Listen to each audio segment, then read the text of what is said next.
जय हिंद फ्रेंड्स, कैसे हैं आप सब। तो देखिए, अभी हाल ही में ना जो मध्य एशिया के देश हैं उनके जो एनएसए हैं, वो जो नेशनल सिक्योरिटी एडवाइजर्स हैं, वो भारत के जो एनएसए हैं अजीत डोभाल साहब, उनके साथ जो है एक बैठक नई दिल्ली में उनकी हुई है, जिसमें जो है आतंकवाद और अफगानिस्तान जैसे बहुत सारे मुद्दों पर काफ़ी ज़्यादा चर्चा हुई है। इसमें जो मुख्य चर्चा थी वो थी फंडिंग, जो टेरर फंडिंग होती है आतंकवादियों का, जो आधारभूत एक उनकी इनकम सोर्सेज है, उस पर जो है प्रहार करना था।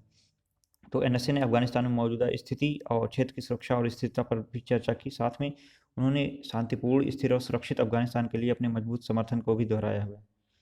तो भारत और मध्य एशियाई देशों के जो राष्ट्रीय सुरक्षा सलाहकारों ने आतंकवाद की फंडिंग, चरमपंथ और सीमा पार से होने वाले आतंकवाद में गुप्त आतंकियों के इस्तेमाल जैसी चुनौतियों से निपटने के लिए एक सामूहिक कार्रवाई की अपील की। उन्होंने इस बात पर भी जोर दिया कि अफगानिस्तान को आतंकवादी गतिविधियों का पनाहगार नहीं बनने दिया जाना चाहिए, क्योंकि यह देखिए, जो अफगानिस्तान है ना, वो एक ऐसी जगह पे है जो डायरेक्ट सेंट्रल भारत के लिए सेंट्रल एशिया में एंट्री को प्रोवाइड करता है। इसके साथ ही जो अफगानिस्तान है वो भारत में भी भारत से भी कहीं ना कहीं जुड़ा हुआ है। वो चाहे पीओके से जुड़ा हुआ है, पीओके भारत का प्रांत है। कुछ दिनों में आप जान ही रहे हैं कि भारत और पीओके एक हो ही जाएंगे।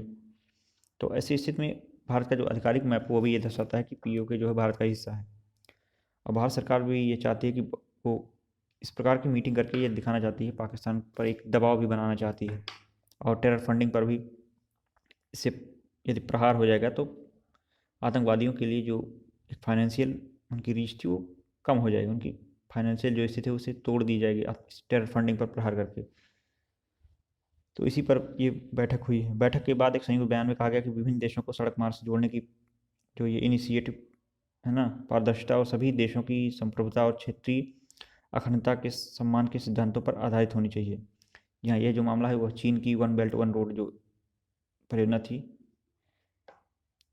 उस पर जो है एक भारत की जो मौन स्वीकृत के रूप में देखा जा रहा है। अजीत डोभाल ने बैठक में कहा कि भारत क्षेत्र में सहयोग, निवेश करने और सड़क संपर्क करने के लिए तैयार है।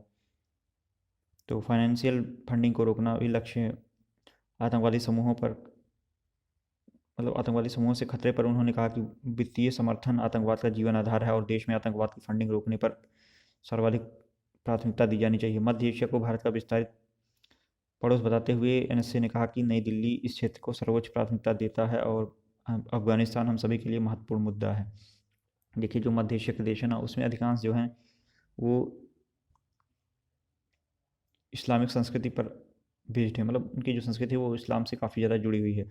और आपको बताने की जो आतंकवाद वाली जो भावनाएं विकसित होती हैं वो कहीं ना कहीं से उन्हें बरगलाया जाता है। जो युवा होते हैं उन्हें बरगलाया जाता है। अपने जो मेन मुद्दा होता है उन्हें मेन मुद्दे से दूर करके सिर्फ एक जिहाद वाली भावना उनके अंदर विकसित कर दी जाती है।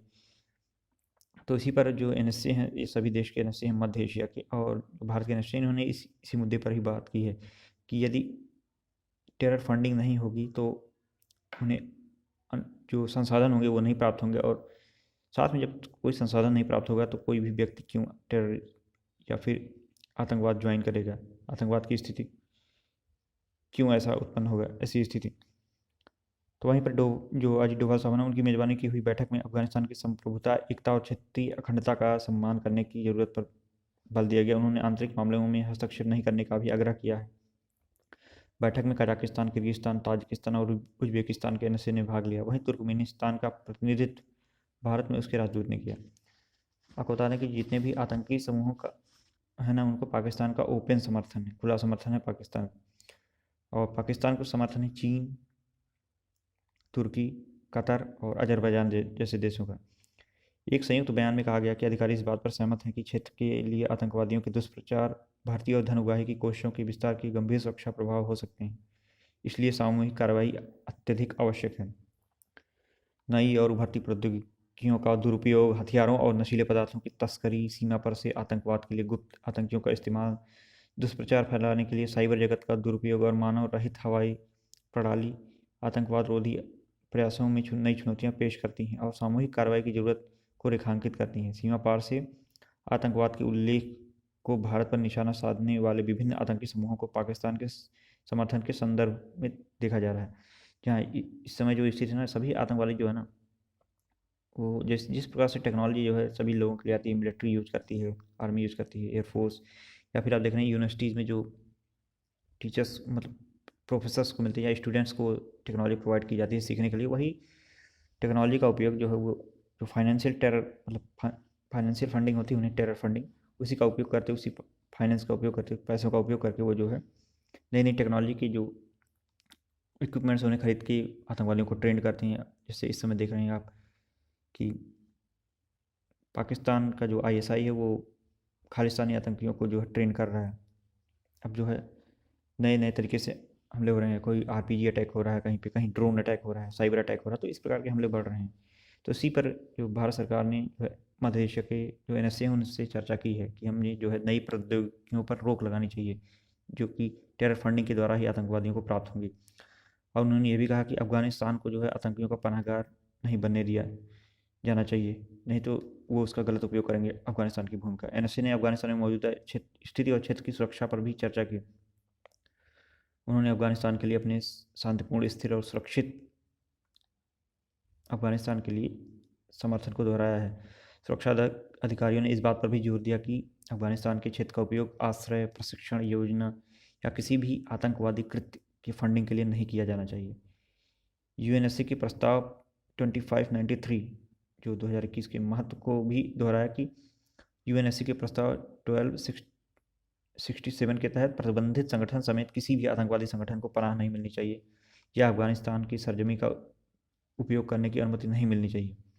एनएसए ने अफगानिस्तान में वर्तमान में बिगड़ती हुई मानवीय स्थिति और वहाँ के लोगों को जो मानवीय सहायता प्रदान करने के लिए संयुक्त रूप से कार्य करने की आवश्यकता पर भी याद दिलाया सभी को।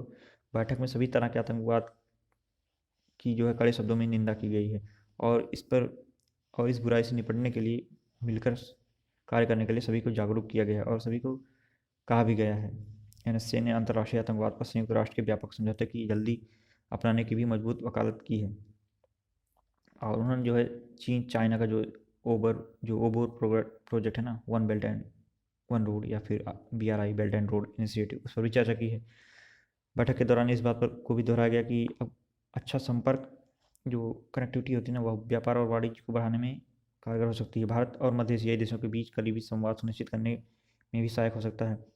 चीन की BRI के अप्रत्यक्ष संदर्भ में बयान में उन्होंने कहा कि वे इस बात पर सहमत हुए हैं कि संपर्क की जो पहल है वो पारदर्शिता, व्यापक सहभागिता, स्थानीय प्राथमिकताओं सहित सभी देशों के लिए वित्तीय मजबूती और संप्रभुता व क्षेत्रीय अखंडता के सम्मान के सिद्धांतों पर आधारित होनी चाहिए।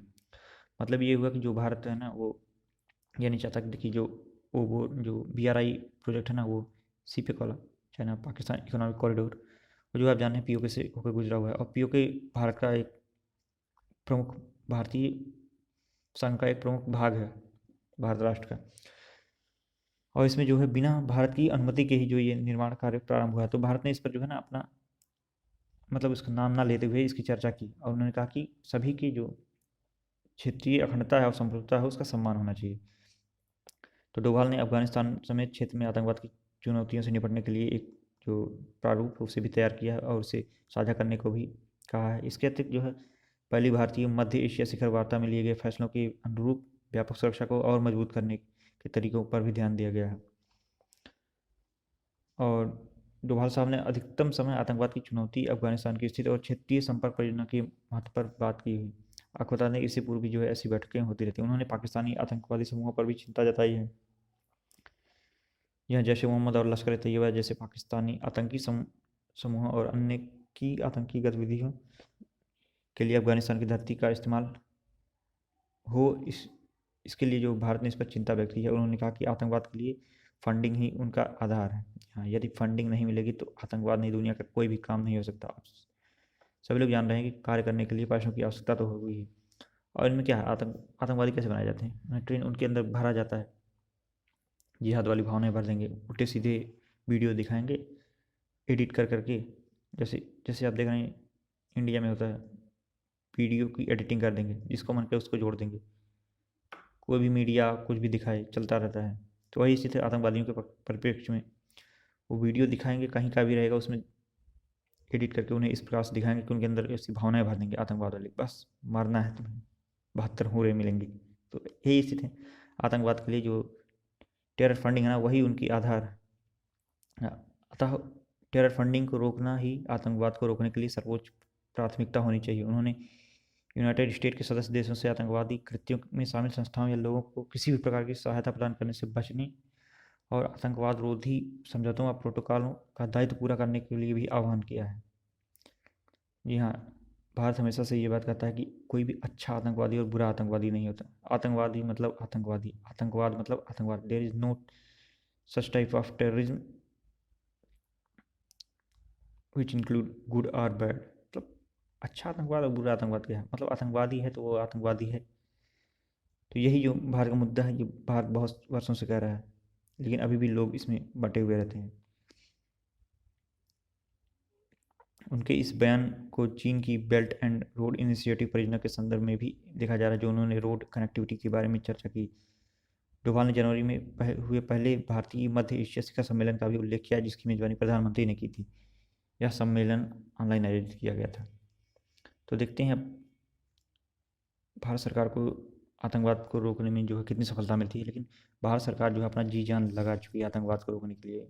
और जो मध्य एशिया है ना और अफगानिस्तान, ये इसमें सबसे क्रिटिकल पॉइंट हैं आतंकवाद के पनाहगार के लिए, क्योंकि ये जो क्षेत्र हैं वो इस्लामिक कल्चर से काफ़ी ज़्यादा जुड़े हुए हैं और यहाँ पे आतंकवाद को फैलाना कोई बड़ी बात नहीं है। उन्हें जो मेंटली तौर से जो है भ्रमित करना रहता है युवाओं को, और उसके लिए जो है टेरर फंडिंग चाहिए। तो भारत चाहता है कि टेरर फंडिंग का जो आधार है वो रोक दिया जाए, जो आतंकवाद की लाइफ लाइन है। इसके अतिरिक्त भारत जो है अपना पीओके में भी जो कुछ प्लान कर रहा है उस पर जो है इन जो मध्य एशिया के देश है ना, इनकी जो प्रमुख सहमति चाहिए होगी। भारत का जो है मध्य एशिया का एक देश है जिसके पास आइनी और फारखोर एयरबेस है, जो जहाँ से भारत MiG-29 के पैंथर अपने फाइटर एयरक्राफ्ट आसानी से लॉन्च कर सकता है चाइना और पाकिस्तान के विरुद्ध अभियान के तहत। तो भारत सरकार भी चाहती है कि जो है मध्य एशिया के देश जो है एकजुट होकर भारत की ओर रहें। यदि ऐसा होगा तो भारत को पीओके को हासिल करने में काफ़ी ज़्यादा सहायता मिलेगी।